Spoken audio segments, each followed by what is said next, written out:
Okay, welcome back, everybody. Let's dive into cold fusion. So, the first question that I know is on everybody's mind is, what exactly is cold fusion? Well, unfortunately, we don't have cold fusion, so we can't put an exact definition to it. We don't have any sort of big scientific actual, here's what it is. I can give you a prime example. Here's a cold fusion reactor. Here's how it works. We don't have that just yet, but I believe we soon will. Okay, so the classic Wikipedia.com, Wikipedia's answer, is that cold fusion is a hypothesized type of nuclear reaction that would occur at near or room temperature. So it is nuclear fusion instead of nuclear fission, which is the kind of nuclear power that nuclear power plants, nuclear submarines, nuclear bombs, they all use fission, the splitting of the atom, instead of fusion, which is combining multiple atoms, multiple particles down in their nuclei. And the end result is they give off more energy than it is put into causing that function to happen, right? So more energy is given than is put in, right? I believe it's hydrogen. One of the main particles is hydrogen particles. That is a not a runoff, but it's a product. It's not even a byproduct, because there really is no byproduct of cold fusion. A product of cold fusion are hydrogen molecules, which can be used for power purposes, for energy purposes, right?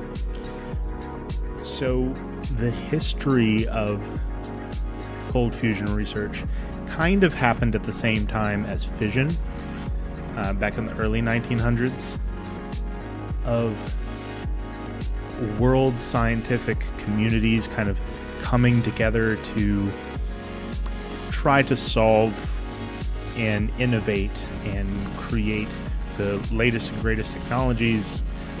You had relative peace here and there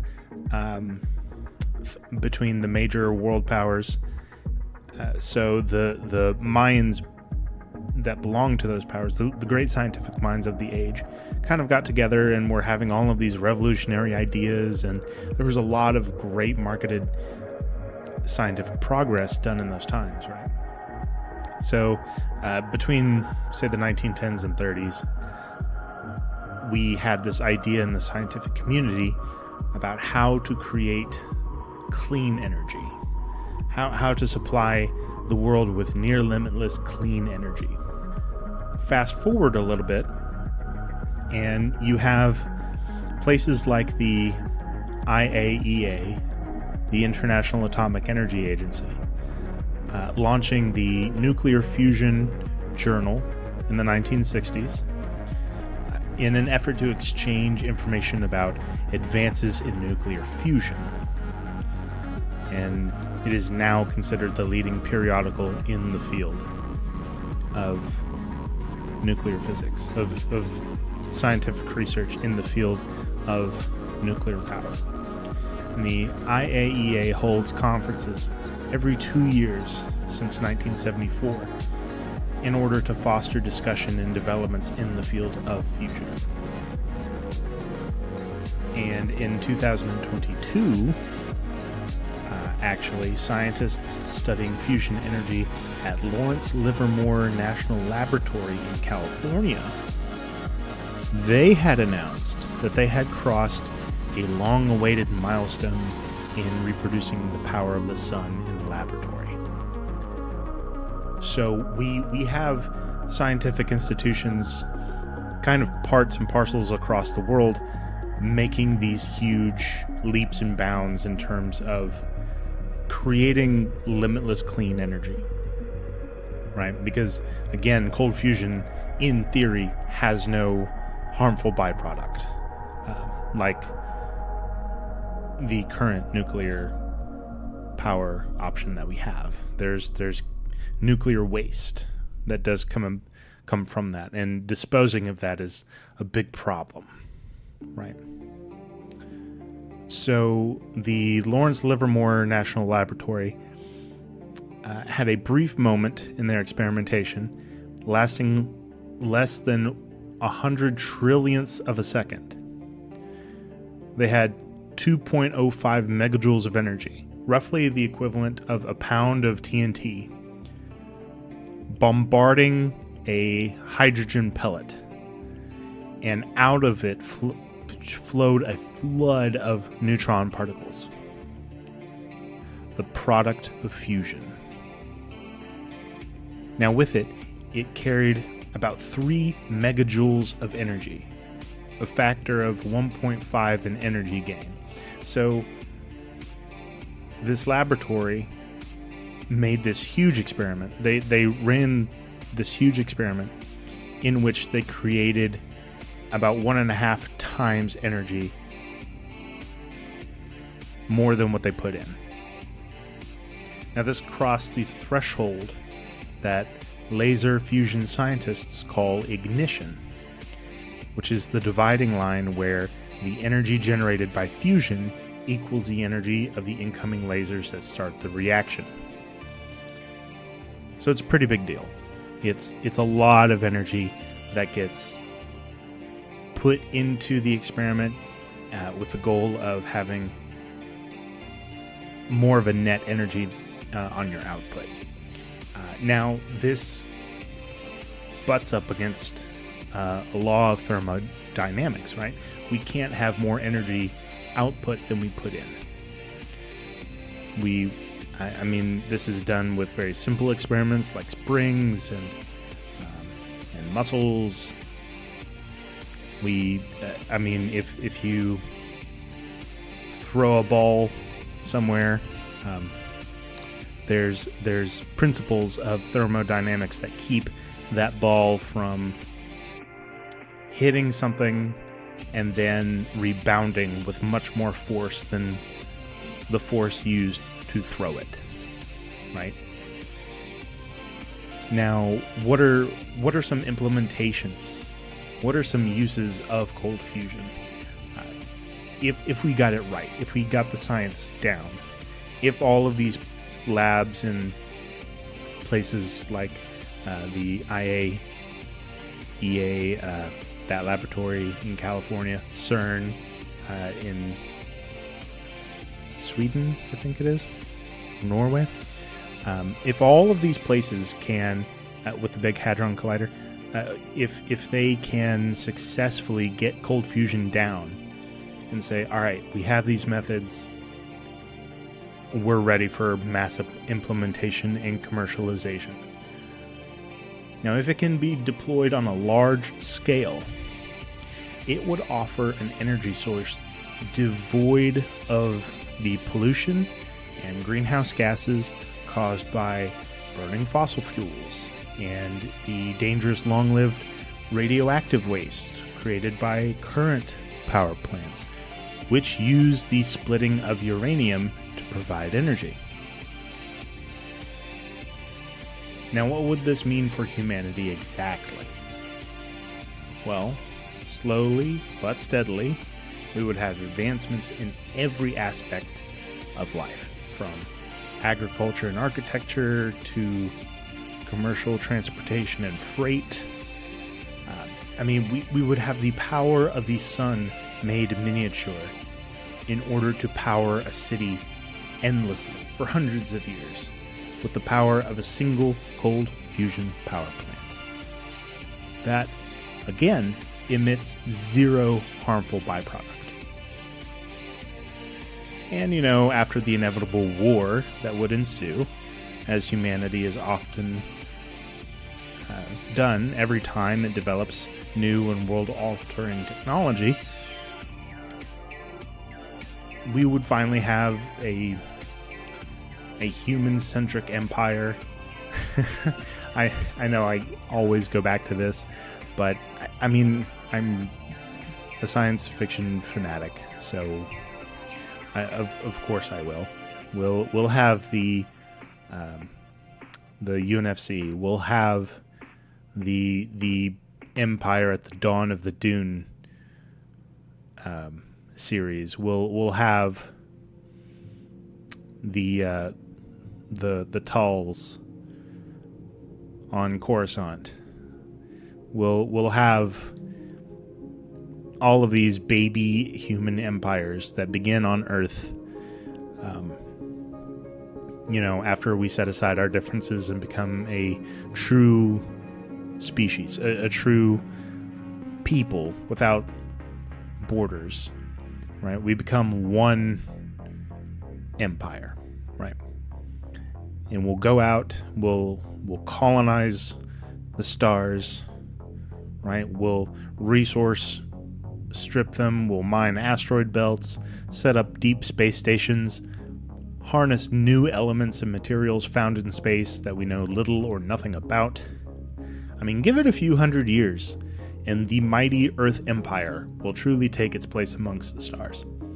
All because of something done in the 2020s with breakthroughs of cold fusion technology, cold fusion reactors.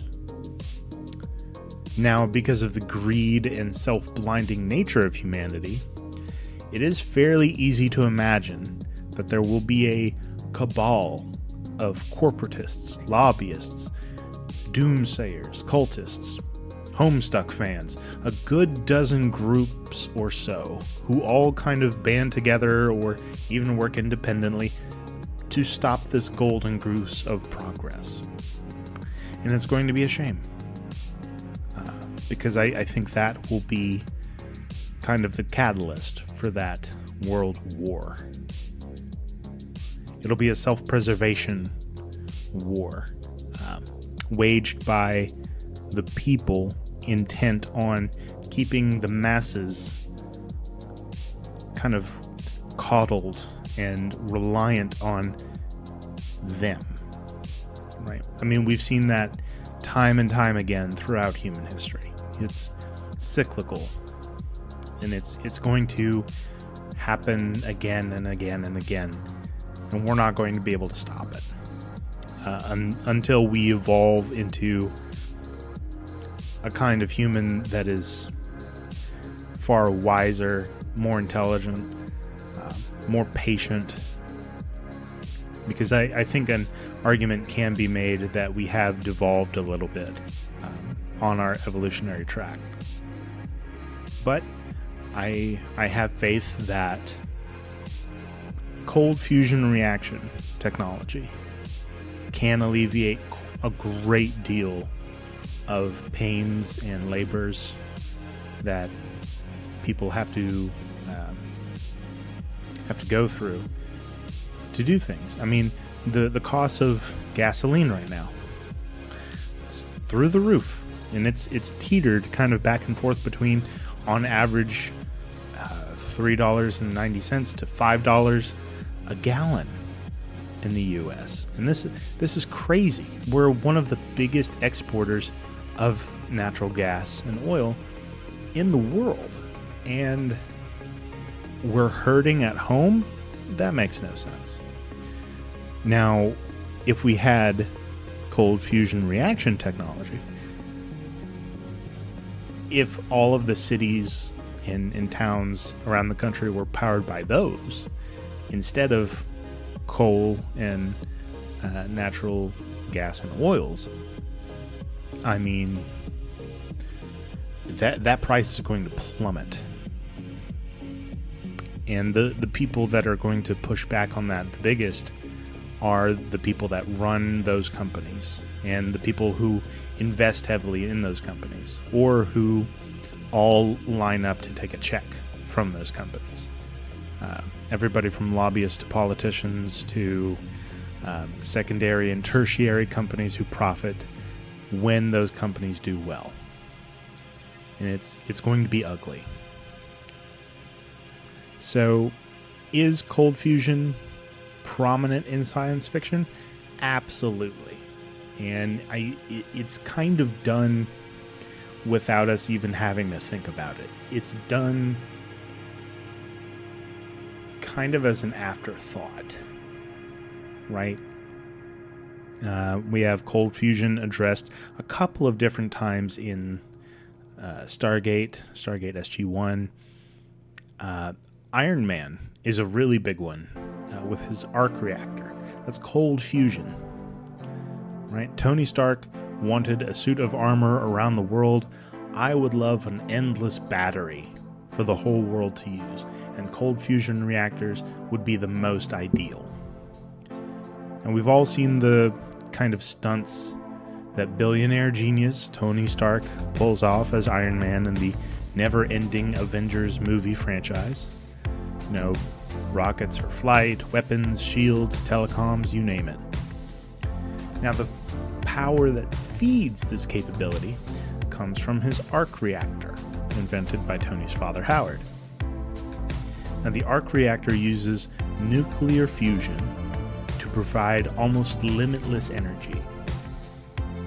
Now, amazingly, MIT is also currently developing a real-world arc reactor using the latest high-temperature superconductor materials, which is also what Doc Ock, Dr. Otto Octavius, was trying to achieve in Tobey Maguire's Spider-Man movies, and later realized in the Spider-Man Homecoming film, the power of the sun in the palm of my hand.